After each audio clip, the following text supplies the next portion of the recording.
All right, so we're diving deep into Dr. Joe Dispenza and his ideas on manifesting abundance. Specifically, we're focusing on wealth. Right, and we're going to be using your shared interview with Lewis Howes Okay. to kind of break down the key takeaways. Sounds good.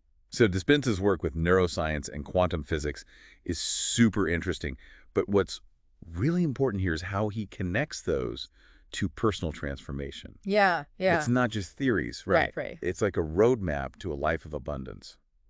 Yeah, it's interesting. I mean, a lot of his work starts with this idea of what he calls the problem of lack.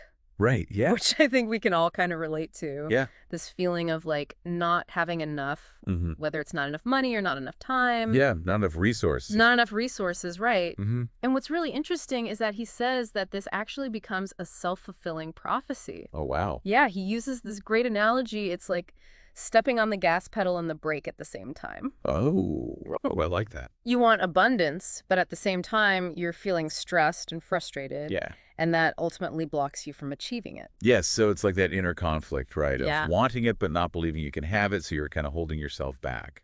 Yeah. Okay, so he has a knack for those analogies. They're really powerful. So if most of us are stuck in this lack cycle, how do we break free from that? Well, this is where he introduces this idea of the quantum field. Okay. And he's saying that instead of chasing wealth in the material world, we need to kind of align our energy with the energy of abundance that already exists in the quantum field. Okay, but the quantum field sounds a little out there. Yeah. Can you break it down for me in a way that makes sense? Like, for example, I want more financial security. Okay, so Dispenza talks about having a strong signal. Okay. And he's saying that the more coherent our brain waves and our heart rhythms are, the more powerfully we can transmit our desires into the quantum field. So it's about getting our internal world, our thoughts, our feelings, our energy in sync with what we want to experience in our external world. Yeah, basically. Okay. Yeah, and Dispenza suggests we do this by shifting our focus from matter to energy. And this is where he brings in things like meditation. Okay. Because when we meditate, we detach from everyday thoughts and emotions, and we tap into a deeper level of awareness. And he actually has research that shows that when people achieve that detached state through meditation, that their brain waves slow down and different parts of their brain start to synchronize, Right. which creates that strong signal. Yeah. So it's like you're tuning into the right frequency to attract what you want. That's a great way to put it. Okay, so this is where it gets interesting, right? Yeah. Because he talks about embodying the feeling of abundance before it actually shows up in our lives. Exactly. So it's not about ignoring our practical responsibilities. It's about shifting our internal state to match our desired outcome. It's like that saying, it's not I'll believe it when I see it, it's I'll see it when I believe it. Right. And he actually gives some tangible practices to do that. Like, for example, writing down how you would feel if you were already abundant. Okay. So what kind of words would you use? Free. Joyful. Peaceful. Yeah, peaceful. Secure. Okay. Yeah. So then he says to actually practice feeling those emotions as if they were already your reality. So we're bridging the gap between our current reality and our desired reality Yeah. by embodying the feelings of our desired reality right now. Yeah, and Dispenza actually explains that your heart emits a magnetic signature that draws experiences to us. Wow. And he's done research on this. That's amazing. So when you combine a coherent brain with a heart that's vibrating with the feeling of abundance, you create a powerful magnetic force for attracting wealth. So we're literally becoming magnets for wealth by aligning our thoughts, our feelings, and our energy with the frequency of abundance. Yeah. It's not just about wanting it, it's about embodying it. Yeah. Right. This is fascinating stuff. But I imagine it's one thing to understand these concepts and quite another to put them into practice and actually see tangible results, right? Yeah, and Dispenza is very clear that creating lasting abundance isn't just about focusing on the money itself. He says that it's not about the abundance, it's about the change. So he's talking about a deeper level of personal transformation that needs to occur. Yeah. What does that look like? Well, he means that we have to overcome our limiting beliefs and habits that hold us back. These patterns rooted in lack that we may not even be conscious of. Like we have to become the kind of person who is aligned with abundance. Exactly. Both internally and externally. Yeah. Does he give any examples of how this actually plays out in people's lives? Yeah, he shared this very compelling story about a man who went from being homeless to incredibly wealthy. Wow. And this man had a key realization. How would a wealthy person live? Okay. And he started embodying those qualities, making different choices, and ultimately transforming his life. That's a powerful example of the change that Dispenza is talking about. Right. It's not just about wishing for wealth. Right. It's about becoming the version of ourselves who is capable of attracting it and sustaining it. Mm-hmm. And that brings us to another point, and this is one that I think a lot of people struggle with. Okay. That feeling of worthiness. Yes. This is something I definitely want to dive into, because I know for me personally, there's this voice that sometimes whispers, am I really deserving of all this abundance? Yeah, and Dispenza addresses this head on. Okay. He says that the universe gives us what we think we deserve. Oh, wow. So if we're subconsciously telling ourselves that we're not worthy of wealth, then we're actually blocking it from coming into our lives. That makes a lot of sense. It's like we're creating a self-imposed glass ceiling based on our own limiting beliefs. Yeah, it is. So how do we break through that? Well, Dispenza has this very specific suggestion. Fill your mind with knowledge about successful people and how they achieve abundance. Okay.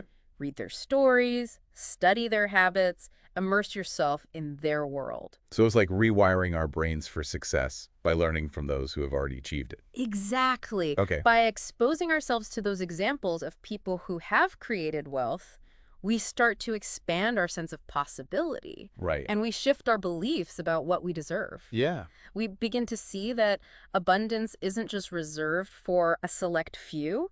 It's available to anyone Right. who is willing to do the inner work and align themselves with it. This is all incredibly insightful, but I think one of the biggest challenges for a lot of people, myself included, is staying consistent with these practices, Right. especially when life gets crazy. You know, Right. you're trying to meditate and visualize and cultivate gratitude, but then you get hit with an unexpected bill. Yeah. Or you have a stressful day at work. Yeah, Dispenza acknowledges this. Okay. And he introduces this concept called the refractory period, which refers to the time that it takes us to recover from an emotional reaction. Okay. So let's say you have a really frustrating interaction at work that throws you off balance. Yeah. Your refractory period is the amount of time that it takes you to calm down and return to a neutral state. Okay. So the shorter our refractory period is, the better we are at bouncing back from those inevitable ups and downs. So it's about becoming more resilient. Yeah. Okay. And Dispenza believes that practices like meditation can actually help us shortening our refractory period. Oh, wow. So we become more resilient to those everyday stressors that can easily throw us off track. It's like we're training our minds to be more adaptable Right. and to return to that state of abundance more quickly. Exactly. Oh.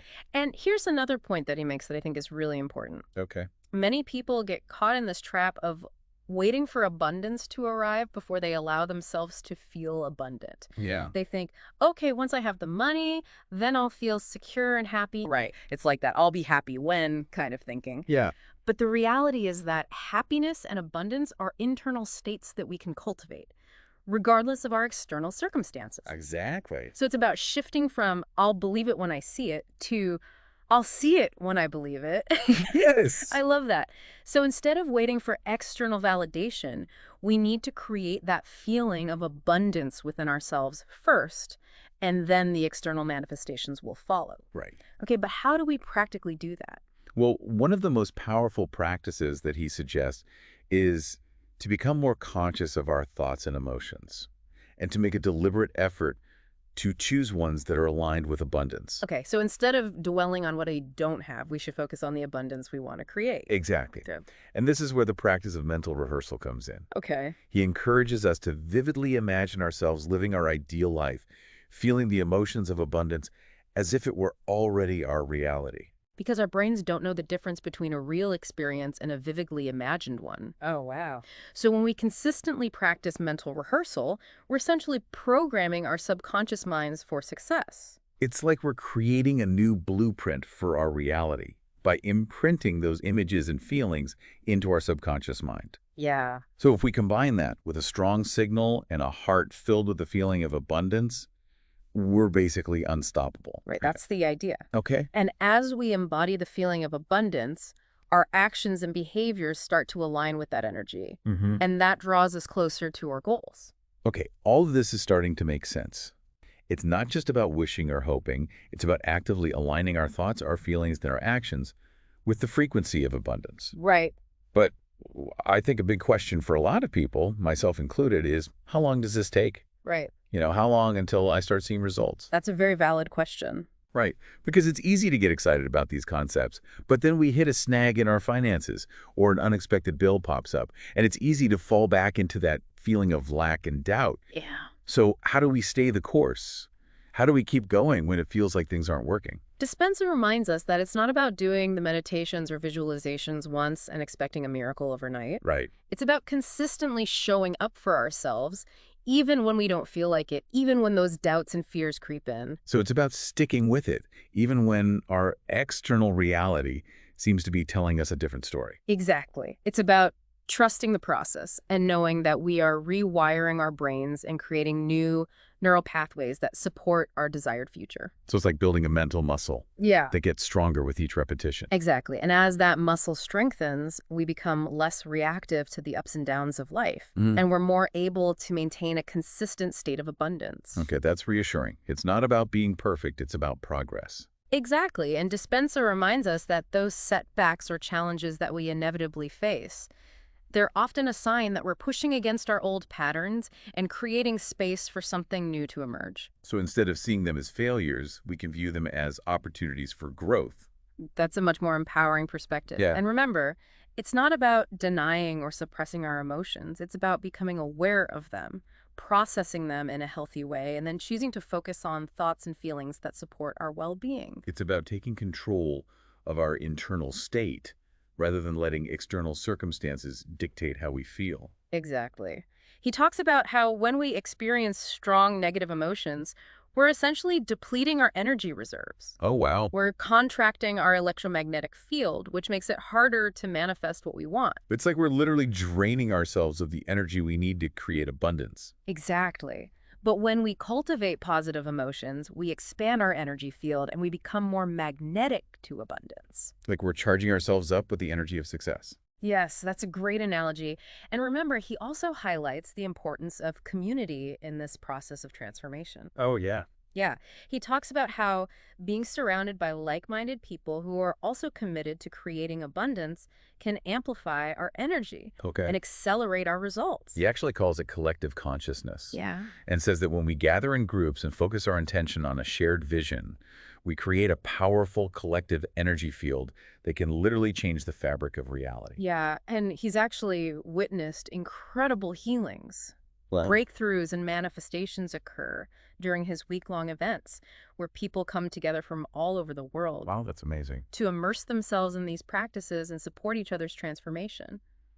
It's amazing to think about the power of collective intention and how we can amplify each other's energy. Right. So it's not just about our individual efforts. Right. It's about tapping into a larger field of consciousness that's already aligned with abundance.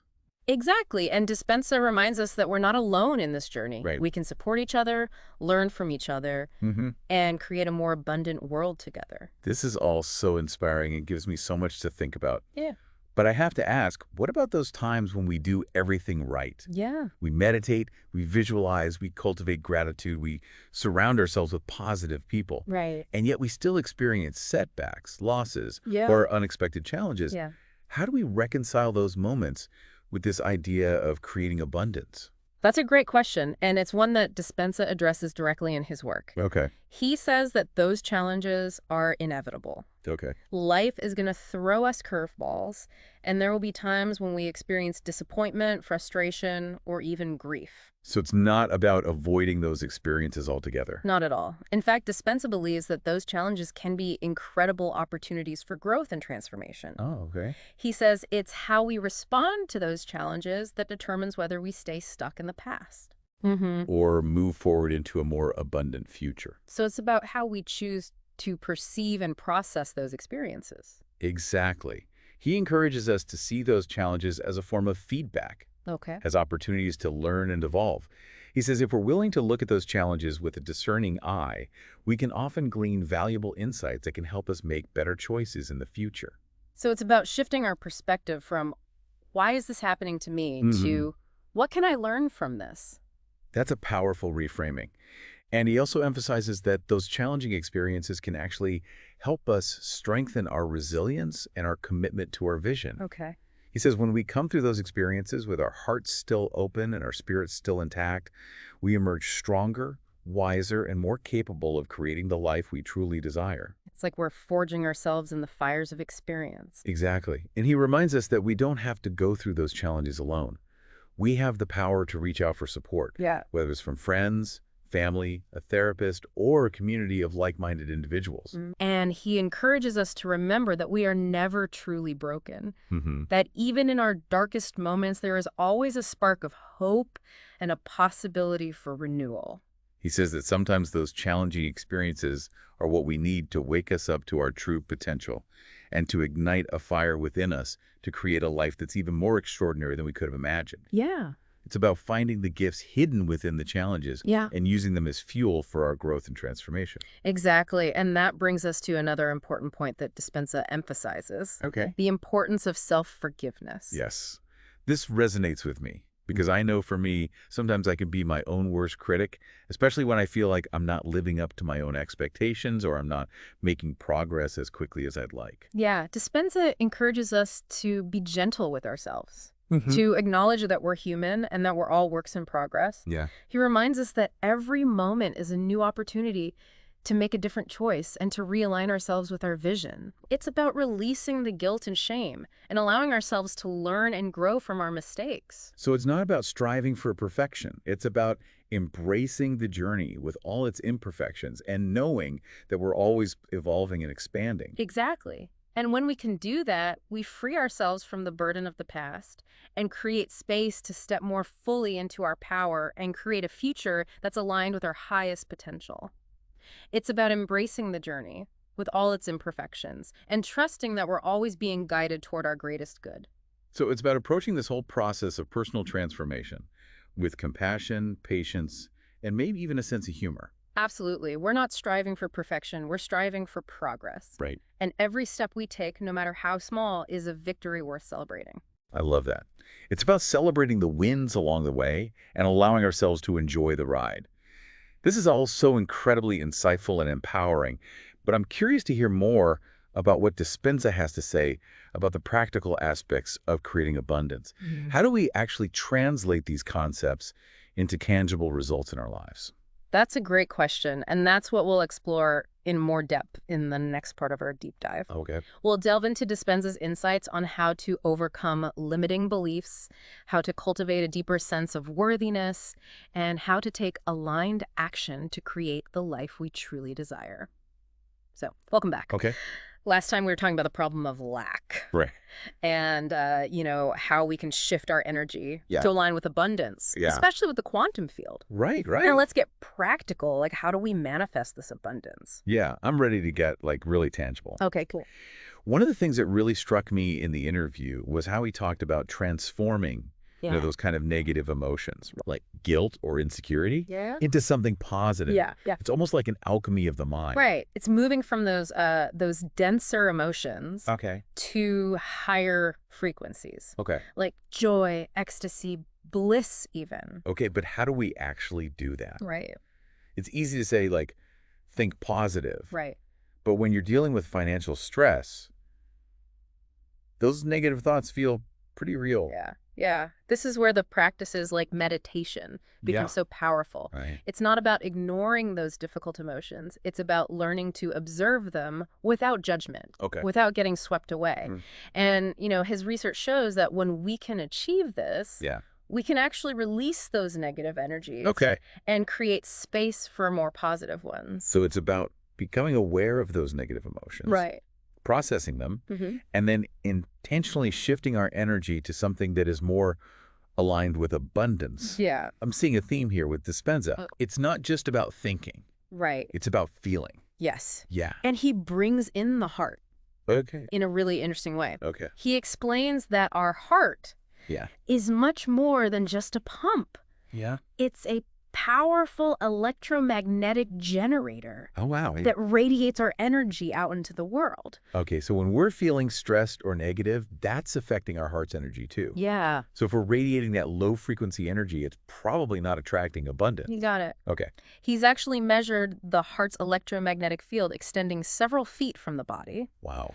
And He argues that when we intentionally cultivate positive emotions, Okay. like love and gratitude, Yeah. we strengthen our heart's energy field. Okay. And that makes us more magnetic to positive experiences. It's like we're literally broadcasting our energy out into the world. Right. And the universe is responding in kind. Right. Think of it this way. Yeah. When your heart is filled with genuine gratitude, Yeah. even if you're currently facing financial challenges, Right. you're radiating an energy that's in harmony with abundance. Yeah. That's a powerful signal to send out to the quantum field. Right. This idea of heart coherence is fascinating. How do we train our hearts to resonate at a higher frequency? Well, he actually suggests this practice Okay. called heart coherence, Okay. which involves consciously shifting our focus to our hearts, Okay. cultivating feelings of appreciation, love. Okay. So it's like a meditation for the heart. Instead of getting caught up in the worries of the mind, Yeah. you're intentionally shifting your attention to the warmth and gratitude in your heart. Yes. Okay, so how do you do that? Well, one of the simplest Okay. and most powerful practices is gratitude. Okay. When we express gratitude for what we already have, Yeah. we shift our vibration Okay. to a higher frequency and become more magnetic Okay. to abundance. So even if my current reality doesn't match my desired financial abundance, I can start by focusing on the things that I'm grateful for, and that will help to shift my energy. Exactly. Wow. And he suggests things like keeping a gratitude journal, Okay. expressing appreciation to others, Yeah. and just noticing and savoring the beauty and abundance that's all around us. It's like a mental and emotional detox. Yeah. Yeah. It's about training our minds to focus on the positive aspects of our lives. Yeah. And to see the good that's already present. It's starting to feel more doable. Yeah. It's not about denying the challenges. It's about actively choosing to focus on the good, Exactly. even in the midst of difficulties. Yeah. And here's something else to consider. Okay. He talks about how when we cultivate heart coherence, we also tap into our intuition Okay. and we make better decisions. So it's not just about feeling good. Right. It's about making better choices that are aligned with our desired outcome. I'm curious, though. What does he say about those who've experienced significant trauma or adversity in their lives? Yeah. Can these practices really help them to heal and create a more abundant future? He addresses this with a lot of sensitivity. Yeah. You know, he acknowledges that deep wounds from trauma can get very challenging to embrace these concepts. The pain, the fear, it can feel so overwhelming. Yeah. But, you know, he firmly believes that even in those situations, there's always hope. Okay. Our brains and bodies have this innate capacity for healing. And through consistent practice and support, we can rewire those neural pathways, Okay. create new patterns of thought, feeling, and behavior. So it's not about erasing the past or pretending it didn't happen. Right. It's about learning to process those experiences in a way that allows us to move forward. Yeah. Yeah. And he emphasizes the importance of seeking professional help Okay. from therapists or counselors Yeah. who specialize in trauma recovery, and creating a safe and supportive environment where they can process those experiences and begin to heal. So it's about combining these practices of shifting our energy with professional support Yes. to help us navigate those deeper wounds. Yeah. And remember, Yeah. healing is a journey, not a destination. Right. It's a process. Yeah. It takes time, patience, and self-compassion. Yeah. But we don't have to do it alone. Right. There are many resources and support systems available to help us on our healing journey. And remembering that we're not alone Right. is so important Yeah. because it's easy to feel isolated and overwhelmed. Right. So it's about reaching out for support. Yeah. Yeah. Whether it's friends, family, a therapist, Right. or a community of like-minded individuals. And he encourages us to remember that we are never truly broken. Right. That even in our darkest moments, there's always a spark of hope Yeah. and a possibility for renewal. Sometimes those challenging experiences are what we need to wake us up to our true potential Yeah. and to ignite a fire within us to create a life. Yeah. That's even more extraordinary than we could have imagined. It's about finding the gifts hidden within the challenges Yeah. and using them as fuel for our growth and transformation. Exactly. And that brings us to another fascinating concept that he explores.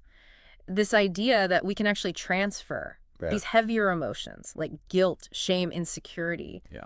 into bliss. Wait, hold on. How's that even possible? That sounds almost too good to be true. Right. I mean, I can see how we can shift from a negative emotion to a more neutral state. Right. But to actually transform those heavy emotions into bliss. Right. And this is where his understanding of the interconnectedness Okay. of our energy, thoughts, feelings, Right. and physical body comes in. Okay. He explains that when we experience those lower vibrational emotions, Yeah. they get stored in our bodies Okay. as energetic blockages. Right. Which can manifest as physical or emotional ailments over time. So it's not just in our heads. Yeah. It's like these emotions have a real impact on our physical well-being. Exactly. And Dispenza believes that by intentionally shifting our energy to higher frequencies, we can release those blockages and allow our bodies to heal and thrive. Okay. And through specific practices like meditation, we can consciously redirect our energy from those denser emotions to higher frequencies like ecstasy and joy. It's like we're alchemizing those negative emotions into something beautiful and empowering. Yeah. And the implications for our health are huge. Yes. It's not just about creating a more abundant life in terms of wealth or success. Yeah. It's about creating a more abundant life in terms of our overall well-being. Exactly. Thanks for joining us on this incredible journey. And remember, the journey of creating abundance is ongoing. It's about staying curious, staying open, and trusting that the universe is always conspiring in our favor.